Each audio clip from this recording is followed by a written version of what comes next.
الحمد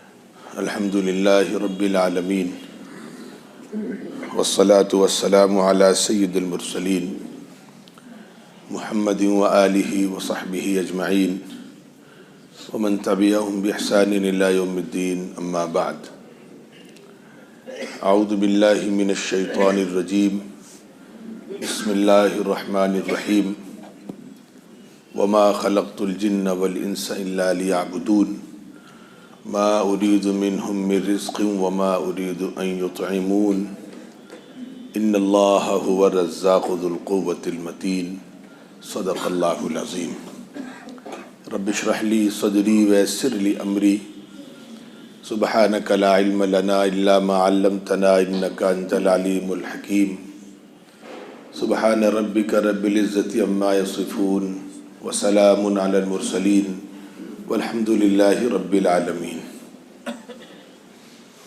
قابل احترام بزرگوں اور میرے عزیز دوستو، ادھر میں آپ کی خدمت میں روزگار اور روزی روٹی کے حوالے سے کچھ گزارشات رکھ رہا ہوں۔ آج کوشش کروں گا کہ وہ سلسلہ مکمل ہو جائے۔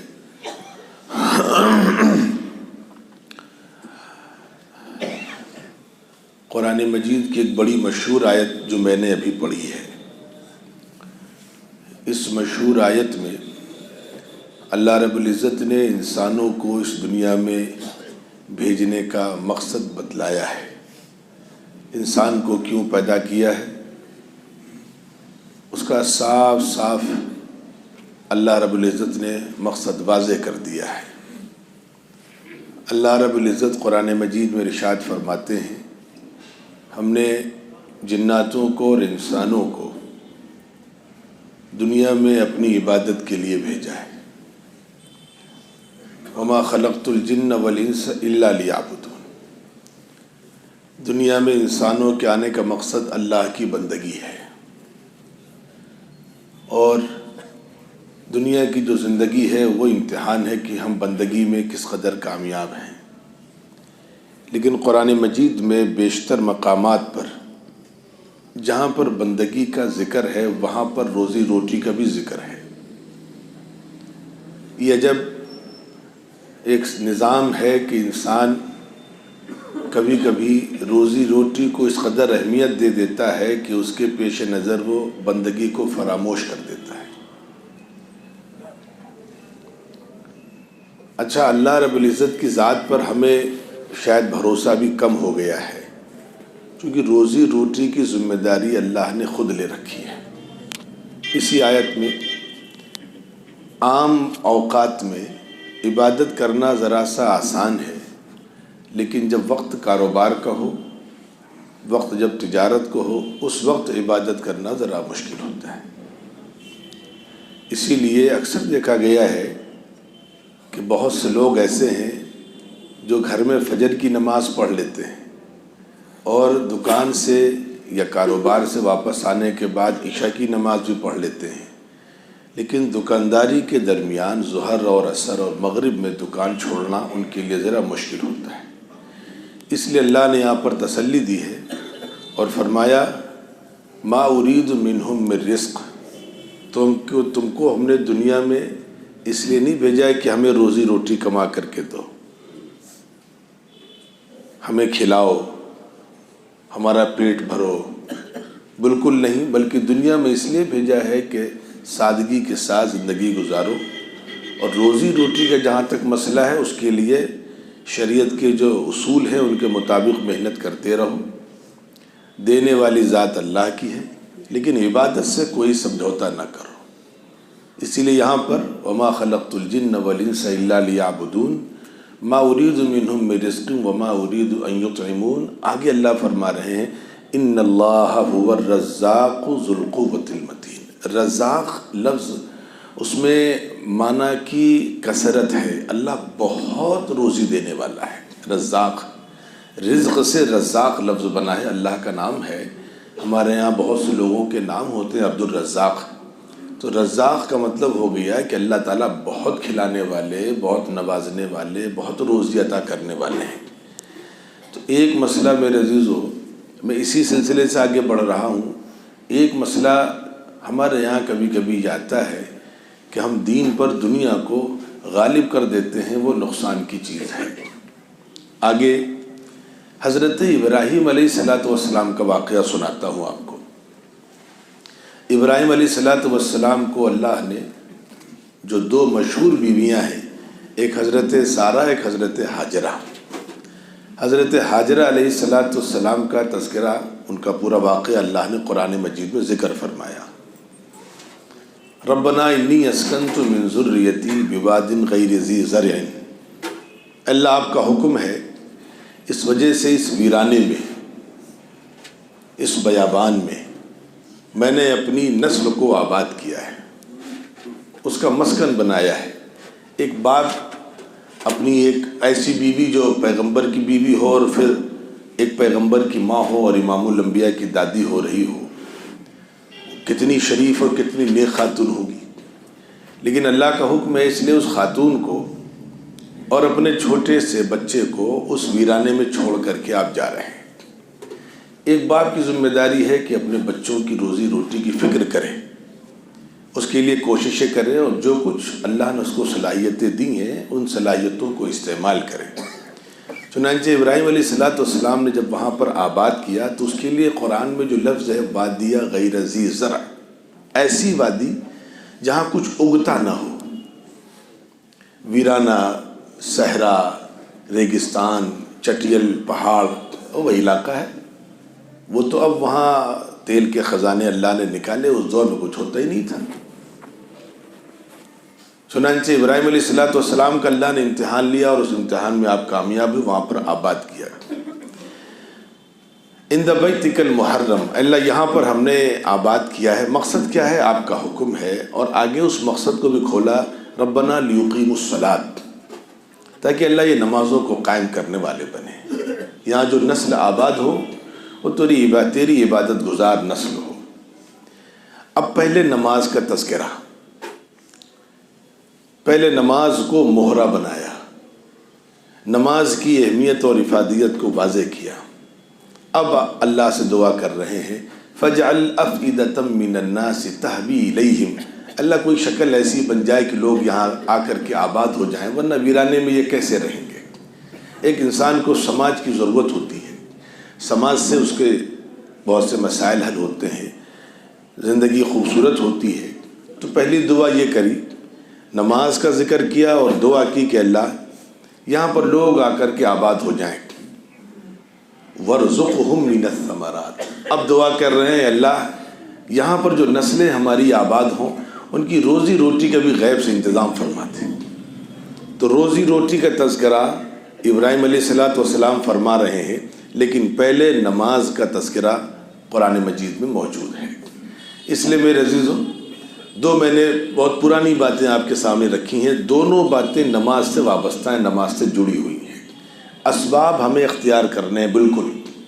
بعض علماء نے بڑی قیمتی بات کہی ہے کہ مسلمان کی شان یہ ہے کہ وہ اسباب ایسے اختیار کرے جیسے ایک کافر اسباب اختیار کرتا ہے، اور پھر اللہ کی ذات پر ایسا بھروسہ کرے جیسے کہ ایک شخص جو ڈوب رہا ہو اور اس کے پاس کوئی سہارا نہ ہو، کوئی سبب بچنے کا نہ ہو، پھر بھی اس کو اللہ کی ذات پر یقین ہو کہ اللہ ہماری حفاظت فرمائیں گے۔ اسباب پر یقین نہ ہو، لیکن اسباب اختیار کرنے ہیں پورے کلی اعتبار سے۔ تو یہاں میرے عزیزو دو چیزیں آپ کے سامنے میں نے رکھی ہیں قرآن مجید سے، دونوں میں روزی روٹی کا تذکرہ ابراہیم علیہ السلام کی داستان میں، اور تمام انسانوں کی تخلیق کا جو مقصد اللہ نے بتلایا وہاں پر بھی۔ تو پہلے اللہ نے عبادت کو مقدم کیا ہے، پہلے بھی لیعبدون، میری عبادت کرو، اور ابراہیم علیہ السلام کے واقعے میں بھی روزی کا تذکرہ، بعد میں پہلے نماز کا تذکرہ۔ اس لیے میرے عزیزو اور بھی دو تین چیزیں رکھوں گا بھی آپ کے سامنے، لیکن افسوس یہ ہے مسلمان کے لیے کہ وہ ابھی اللہ کی طرف آنے کے لیے تیار نہیں ہو پا رہا ہے۔ میں نے جو پہلے بھی باتیں کہیں وہی پھر کہہ رہا ہوں۔ آگے آئیے، عبادت میں ساری چیزیں آ گئیں۔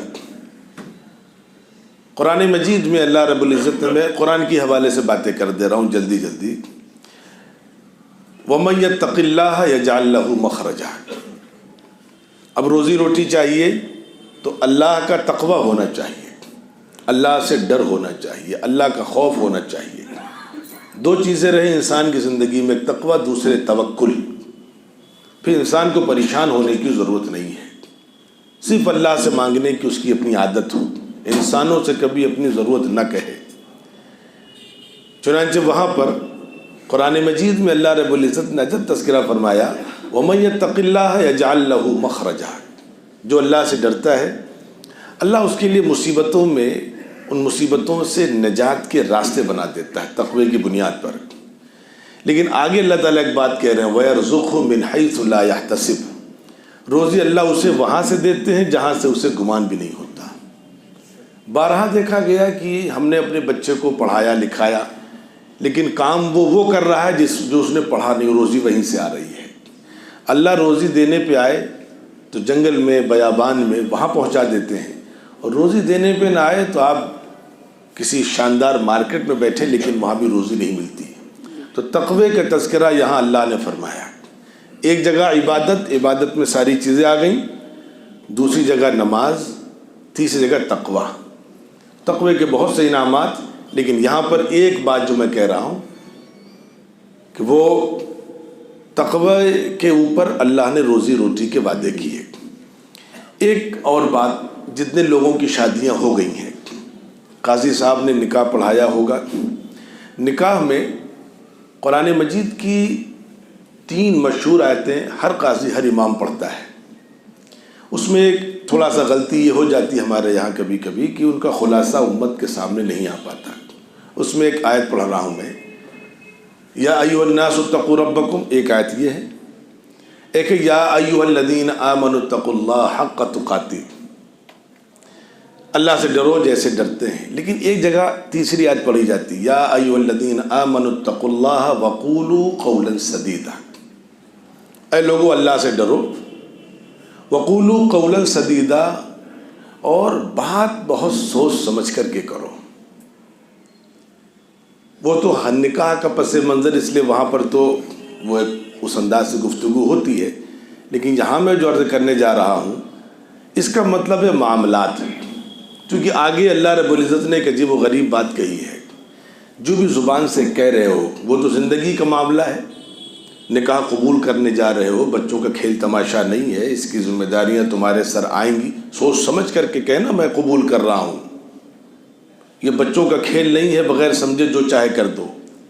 آگے اللہ نے ایک بات کہی ہے قول سدید پر، آدمی جو بات کہے سوچ سمجھ کر کے کہے، ایمانداری سے کہے، سچ کہے، اندر سے اس کی نیت صاف ہو، تو اللہ فرما رہے یصلح لکم اعمالکم، ہم تمہارے حالات اچھے کر دیں گے، حالات تمہارے اچھے کر دیں گے۔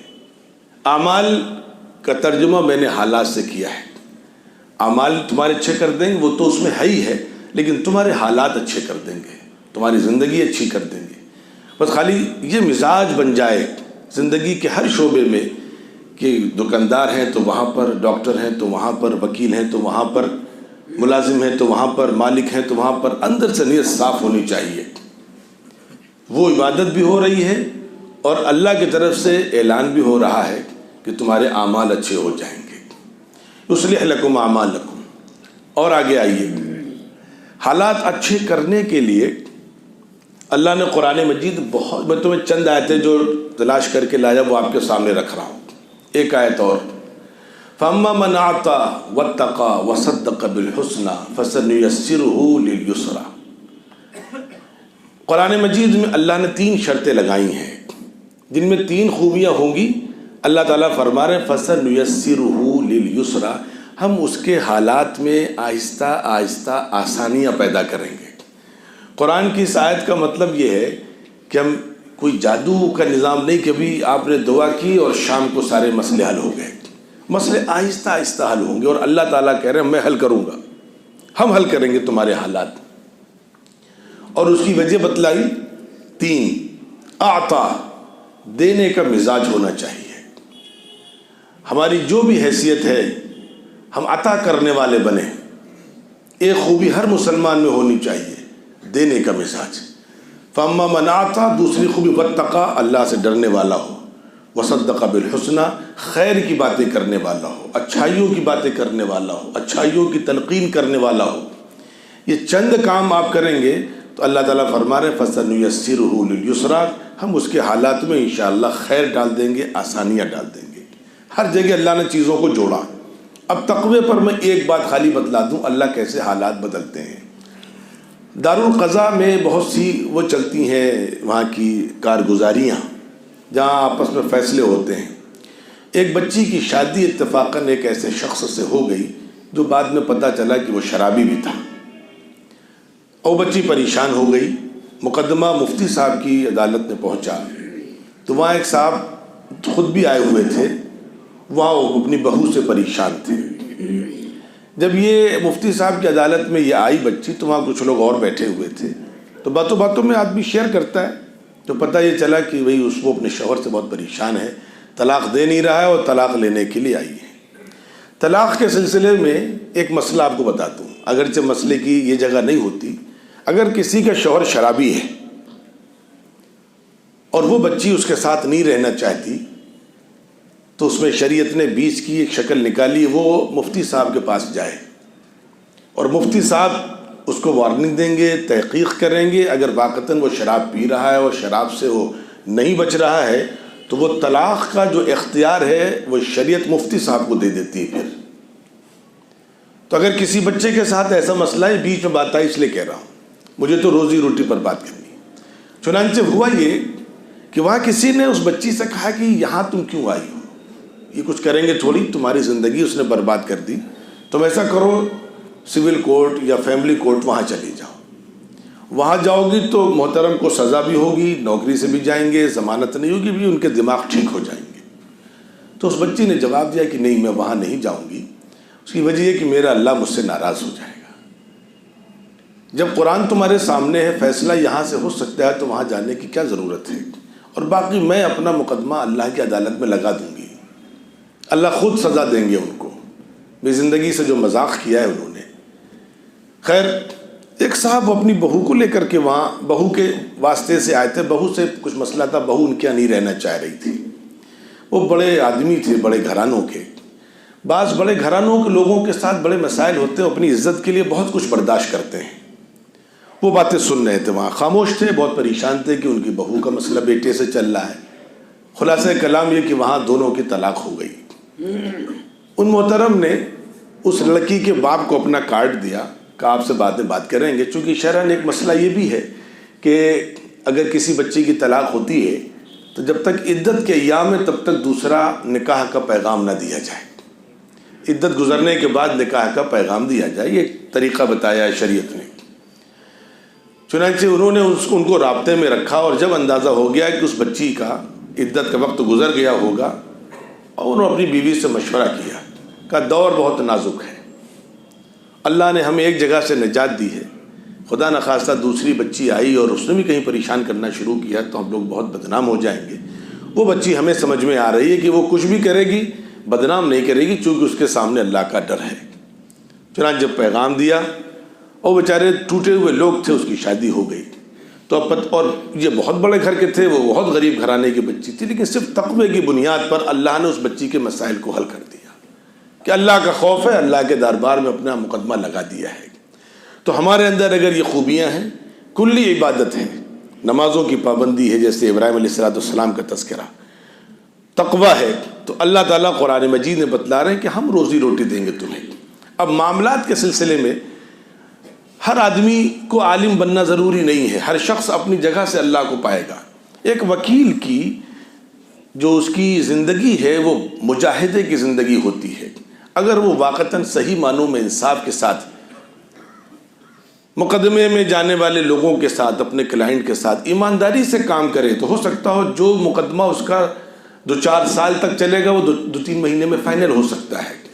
لیکن اس کی وجہ سے جو اس کا مالی نقصان ہوا ہے، اللہ تعالیٰ اس کے لیے اتنا اجر دیں گے اور غیب سے ایسی برکتیں اس کو انشاءاللہ دیں گے کہ وہ مالی نقصان وہ بھول جائے گا.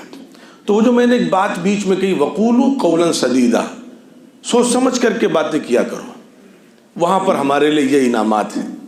ایک آخری بات میں کہہ رہا ہوں، قرآن مجید میں اللہ رب العزت نے، اور اس پر ایک واقعہ بھی ہے، غالباً حسن بصری رحمۃ اللہ علیہ کا واقعہ ہے کہ بچوں کو پڑھا رہے تھے، ایک شخص آیا، اس نے کہا کہ حضرت شادی کر لی ہے، اولادیں نہیں ہو رہی ہیں، کہا استغفار خوب کیا کرو، وہ چلا گیا۔ کچھ دنوں کے بعد دوسرا شخص، اس نے کہا میں بعض بیماریوں میں مبتلا ہو گیا ہوں، شفا نہیں مل رہی، کا علاج کرو لیکن استغفار خوب کیا کرو۔ پھر اتفاقاً تیسرا شخص آیا، اس نے کہا حضور کاروباری خسارے بہت زیادہ ہو گئے ہیں، بہت پریشان ہو گیا محنت کر کے، کہا استغفار کیا کرو۔ تو بچوں کو ذرا حیرت ہوئی کہ مرض تو الگ الگ ہیں، مسائل الگ الگ ہیں، یہ دوا سب کو ایک ہی بتا رہے ہیں استغفار کیا کرو۔ تو بچوں نے سوال کر لیا، تو امام حسن بصری رحمۃ اللہ علیہ نے فرمایا کہ یہ تو قرآن میں اللہ نے کہا ہے فَقُلْتُ اسْتَغْفِرُوا رَبَّكُمْ إِنَّهُ كَانَ غَفَّارًا، خوب استغفار کرو اللہ سے۔ وہ جو تبلیغ والے بیچارے صبح شام 100 بار بتاتے ہیں، وہ تو کم ہے، جب موقع ملے، اس لیے کہ ہم ہر سانس میں گناہ کرتے ہیں، تو ہمیں تو ہر وقت استغفار کرنا چاہیے۔ ہم استغفار زیادہ کریں گے تو اللہ تعالیٰ کیا کیا انعام دیں گے۔ فَقُلْتُ اسْتَغْفِرُوا رَبَّكُمْ إِنَّهُ كَانَ غَفَّارًا يُرْسِلِ السَّمَاءَ عَلَيْكُمْ مِدْرَارًا، آسمان سے بارش آئے گی، بارش رحمت کی ہوگی، روزی روٹی اس سے ملے گی۔ وَيُمْدِدْكُمْ بِأَمْوَالٍ وَبَنِينَ، اور اللہ تعالیٰ تمہارے مال میں بھی برکت دیں گے، تمہاری نسل میں بھی اللہ برکت دیں گے، استغفار کی بنیاد پر۔ تو یہ بہرکیف چند چیزیں مجھے آپ کی خدمت میں آج عرض کرنی تھیں۔ استغفار، تقوی، نمازوں کی پابندی، یہ چیزیں اپنی جگہ ہوں گی تو انشاءاللہ اللہ کی طرف سے خیر کی امید رکھیے۔ اسی لیے بعض علماء نے اپنا ایک تجربہ بتلایا اور مجھے بڑا فائدہ ہوا۔ حالات کس کے سامنے نہیں آتے، اور اس وقت تو سبھی کے سامنے حالات ہیں، میں اسی لیے انہی حالات پر بات کر رہا ہوں 3 ہفتوں سے۔ مجھے اپنا تجربہ ہے بہرکیف۔ ایک دور یہ ہوا، بڑے کاروباری خسارے ہوئے والد صاحب کے دور میں، تو ہمارے بعض بڑوں نے ہمیں 2 عمل بتلائے، وہ آپ کو بتلا رہا ہوں۔ ایک تو اسی استغفار کی کثرت سے وہ عمل ذرا سا مناسبت رکھتا ہے۔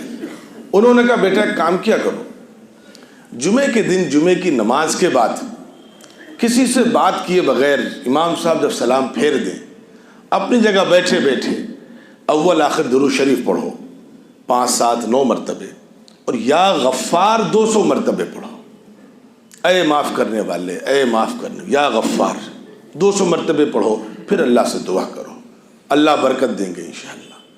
استغفار کا لفظ قرآن مجید میں ہے، تو اسی سے اللہ کی اس صفت کا آپ وظیفہ کریں جو معاف کرنے والی صفت ہے۔ غفار کے معنی معاف کرنے والا، اے بہت معاف کرنے والے۔